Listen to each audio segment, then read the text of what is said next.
السلام عليكم ورحمة الله وبركاته. موضوع النهاردة عن كحة المدخن. وليه قلنا كحة المدخن؟ ما قلناش مثلا كحة النقاش، كحة اللي شغالين في البناء، كحة اللي شغالين في الدوكو، ما دول كلهم برضو بيتعرضوا للدخان وللأتربة. ليه ما قلناش الكحة ولا نسبنا الكحة لهم؟ لأن طبعا دخان السجاير زي ما قلت والسيجارة بالذات بتحتوي على 1400 مادة، منهم 250 مادة مسرطنة والباقي مواد سامة ومضرة لا قدر الله يعني. فعشان كده المواد دي بتدخل الممرات الهوائية اللي زي ما قلت في كل فيديوهاتي ان ربنا وهبنا نعمة كبيرة قوي للممرات الهوائية دي.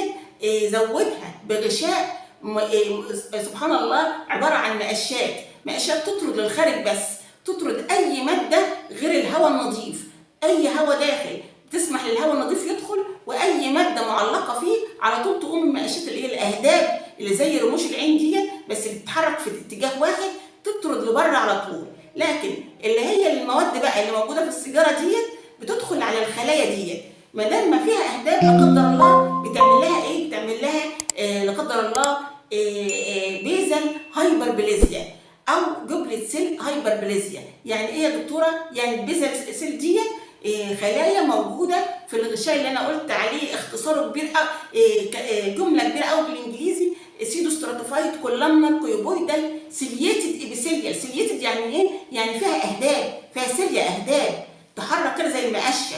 وجبلة سيل دي يعني ايه؟ يعني برضو خلايا كأسيه فيها مواد مخاطه تحمي لك الممرات الهوائيه.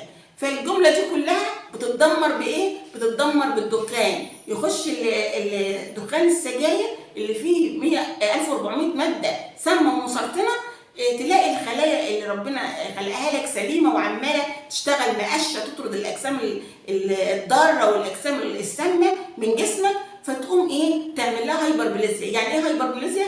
يعني تلهبها، تورمها. هايبربليزيا يعني متضخمه، خلايا متضخمه يعني قاعده ما بتتحركش، ما تحركش السيليا اللي عليها، ما تحركش المقشه اللي ربنا خلقها لك عشان تطرد لك الايه لا قدر الله الحاجات السامه، ما بتشتغلش زي اللي ربنا خلقها لنا. خلاص التدخين ده شل الاهداب دي ما بتتحركش.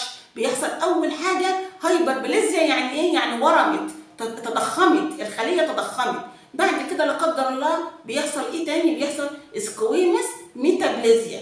اسكومس ميتابليزيا يعني ايه؟ يعني الخليه اللي خلقها لك ربنا بتغير شكلها خالص، ما بتبقاش كمان شبه الخليه اللي ربنا خلقها لك.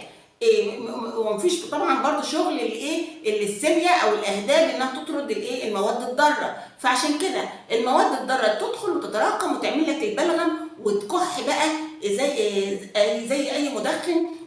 لا قدر الله كحه التدخين دي معروفه قوي انها مليانه بلغم، حتى بتخلي ريحه البق وحشه من كتر ما هي مليانه بكتيريا اللي هي كان المفروض ربنا يخلصنا منها بالسيليا بالاهداب اللي ربنا خلقها لنا دي. لكن انت شلتها بالدخان اللي انت بتشربه ده. طبعا ما بتقتصرش على كده، وانا عايزه بقى انبه اي مدخن اتغيرت الكاركتر وخصائص الكحه بتاعتك من مرحله الميتابوليزيا دي اللي هي انت عايش مثلا 20 سنه عمال تكح وتجيب بلغم. لا قدر الله اتغيرت خصائص الكحه، معاها بقى الم شديد في صدرك، معاها نهجان، تجري تعمل حتى لو اشعه عاديه ويحدد لك الدكتور بعد كده تعمل مقطعيه ولا لا، بس اشعه عاديه نشوفه لا قدر الله الخلايا اللي ربنا خلقها لك دي لسه في مرحله الميتابوليزيا اللي هي متضخمه، اي نعم، بس اهي موجوده وما تحولتش لديسبليزيا بعد كده. ديسبليزيا يعني ايه؟ يعني تحولت لحاجه لا قدر الله ملهاش مميزات، خلايا مش ربنا ما انعمتش عليك بيها لا قدر الله، انت اللي خسرت جسمك الخلايا السليمه وحطيت مكانها اللي هي خلايا لا قدر الله فقد خصائصها خالص. لان بعد كده لو انت سهيت عن نفسك لا قدر الله بتخش في مرحله ايه بقى؟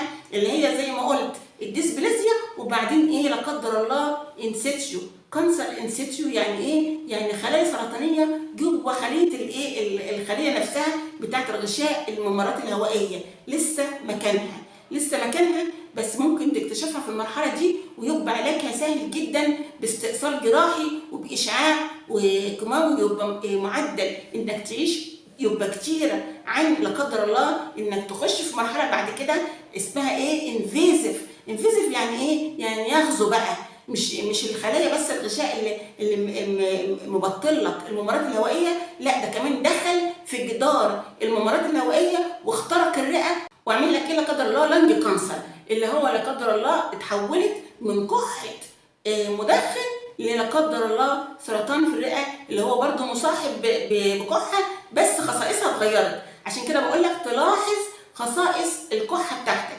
اول ما تتغير معاها الم بالصدر، معاها نهجان، معاها دم لا قدر الله، يبقى تقوم تجري تعمل ايه الاشعه عشان اكتشاف الورم في المرحله المبكره احسن بكتير وافيد بكتير من انك تكتشفه لا قدر الله من انه يوصل للانفيزيف ديت او بقى الى قدر الله ميتاستاسيس. تستسس بقى يعني ما انتش لاحقه بقى، انتشر لبقيه الغده الليمفاويه وانتشر وتفشي في بقيه جسمك.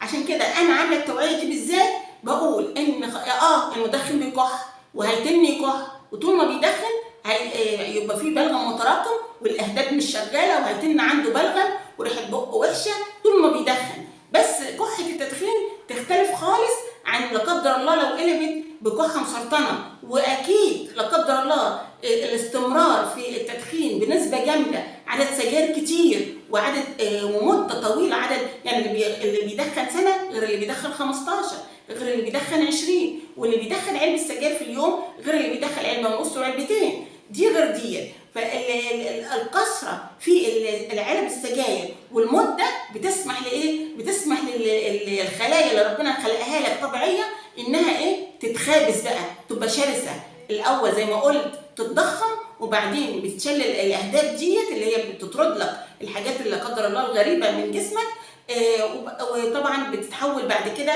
لخلايا مش مميزه، ديسبلازيا يعني مش مميزه، مش شبه اللي خلقها لك ربنا، وبعد كده بتتنقل لايه؟ لكانسر انسيتيو يعني سرطان في موضعه، وبعد كده لا قدر الله انفيزيف بقى ما انتش ملاحق عليه، بيغزو اي منطقه في جسمك لا قدر الله. انت في غنى عن ده كله.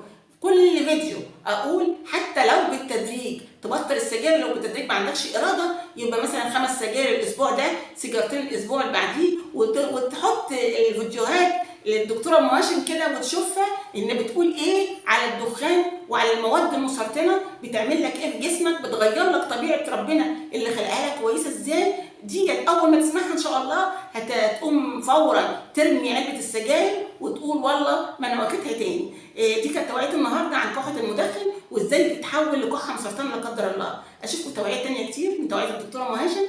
اشوفكم على خير ان شاء الله، والسلام عليكم ورحمه الله وبركاته.